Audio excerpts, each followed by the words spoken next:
If you own a house with a septic system or you're going to buy a house with one, you have to watch this video. I'll cover everything you need to know about a septic system. I'll cover how it works, how to identify problems, the do's and don'ts to properly maintain your septic system. Towards the end, I'll discuss what a home buyer should do before buying a house. That can save them big money, and I'll even discuss my experience in getting a part of my septic system replaced. Things every homeowner with a septic should know to watch out for if they're having problems. Let's get to it. How a septic system works, parts, and its functions. Here's the house. The wastewater flows down a pipe in the ground into a large tank. The size of the house will determine the size of the tank. Tank come in various designs, but all pretty much work the same. The tank has an inlet where the waste comes in and an outlet where the wastewater goes out. The tank can have 1 to 3 lids depending on the design. It typically has 2. The tank separates the scum, liquid, and the sludge. Bacteria breaks down the sludge while the liquid goes out to the drain field. Before the liquid goes out into the drain field, there is a filter in front of the outlet pipe that catches any solids, letting only liquid through. This outlet pipe carries the liquid to the drain field, where the drain field will disperse the liquid into the ground. How do you know if your septic system is failing? Well, there are a few signs you should be on the lookout for. One of the most common indicators is slow drains. If your sink, shower, or toilet is taking forever to drain, it might be a sign that your septic tank is reaching its capacity. Another sign to watch out for is gurgling sounds coming from your drains. You know those weird noises that sometimes sounds like your pipes are trying to communicate with you? That's not just weird. It's a sign that your septic tank is struggling to keep up. You might also experience backups in your sink, showers, and toilets.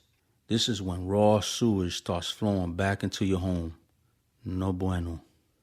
Another common issue when your septic tank is full is a dreaded foul odor. And then there's the issue of standing water in your yard. If you notice puddles of water accumulating around the drain field, it's a clear sign that your septic tank is overwhelmed. This is when you know you need to take action. Pronto. Okay, let's go over the maintenance and the preventive maintenance for a septic system. To me, this starts at the sink and toilets. At the sink, avoid letting food and grease down the drain. I began the practice of wiping plates and pots with paper towels to remove any leftover food and grease. I use paper plates and cups almost all the time to avoid having to wash dishes. I even put greasy liquids in empty water bottles to throw it out.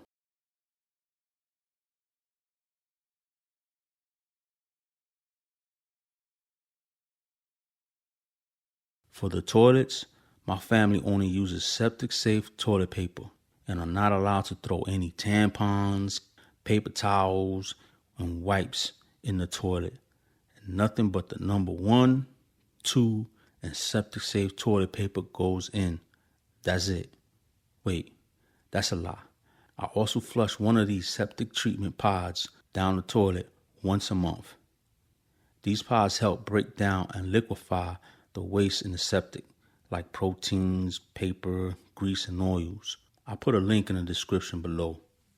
The next thing is to have regular inspections. It's not the most glamorous task, but it's essential for keeping your septic tank in top shape. Walk around the yard, see if you notice a bad smell or the ground wet around the drain field. Another critical step is regular pumping and filter cleaning. Think of it like changing the oil in your car. It's essential for keeping your septic tank running smoothly. And trust me, you don't want to skip this step. A septic tank should typically be pumped and filter cleaned every 3 to 5 years to prevent having problems. The amount of times it will need to be pumped will determine on a couple of things like how many people live in the house, the tank size, and the amount of solids in the wastewater, like using a garbage disposal or flushing non-biodegradable items, increase solid waste, requiring more frequent pumping. Regular maintenance and inspections by a septic professional can help determine the ideal pumping schedule for your septic system. They can ask your sludge and scum level to advise when pumping is necessary. You should also avoid using harsh chemicals down your drains in the home, as they can disrupt the delicate balance of your septic tank.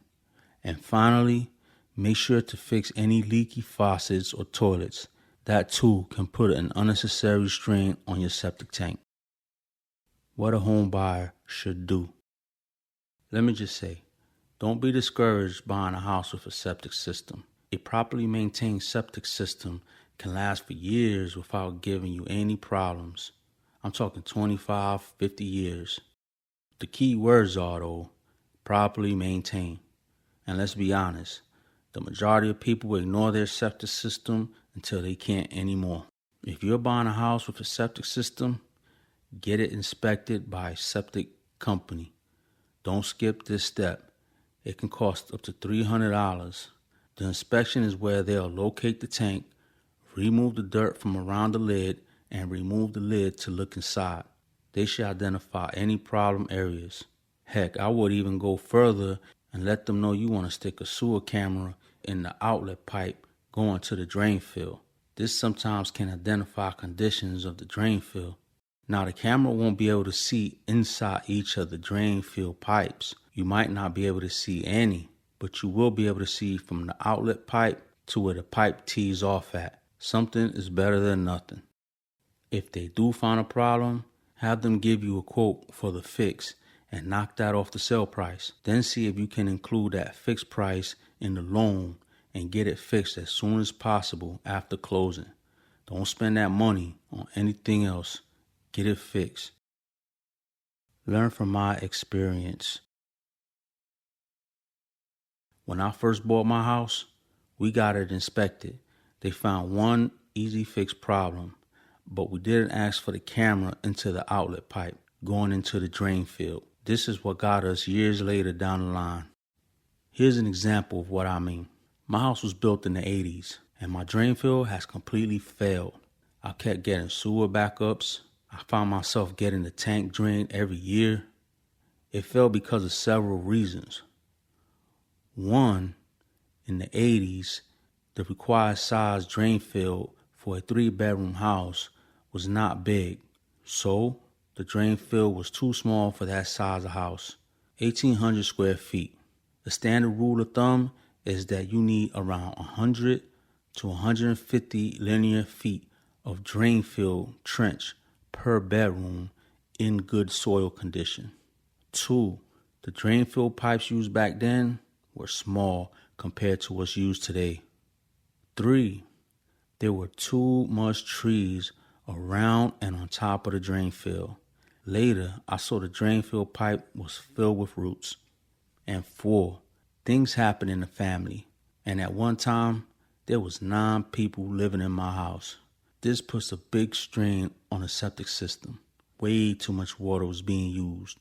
But here's the thing, depending how old the house is, the size of the house, and its location determine the septic system design and installation method used at that time.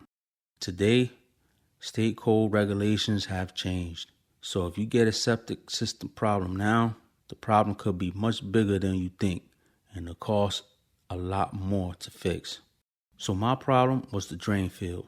And here's a diagram to give you an idea of what had to get done to remedy the problem.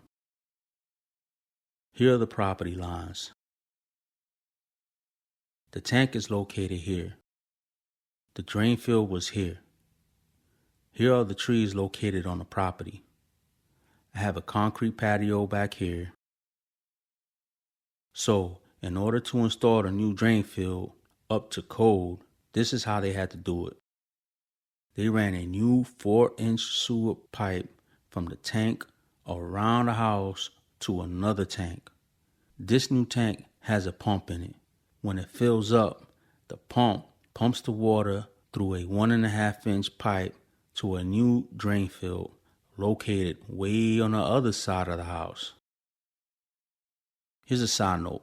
Any company you get, they'll make you sign a paper saying they are not responsible for destroying your grass or your irrigation system.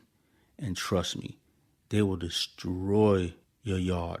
And they are not obligated to make any repairs. You are on your own. And on top of that, you have to get an electrician to run power somewhere close to the new tank so you can plug in the pump. That's another expense. $12K, literally, down the drain. So that's my story. Thanks for joining me on this journey in the world of septic tanks. If you got a septic tank horror story or have a question, leave it in the comments below. Check out my other septic video as I walk through my yard during the drain field replacement. You might find it interesting. And don't forget to check out my other videos on home maintenance for more quick tips to keep your home running smoothly. If you found value in this video, do me a favor. Hit that subscribe, bell, and like button for me. Until next time, peace.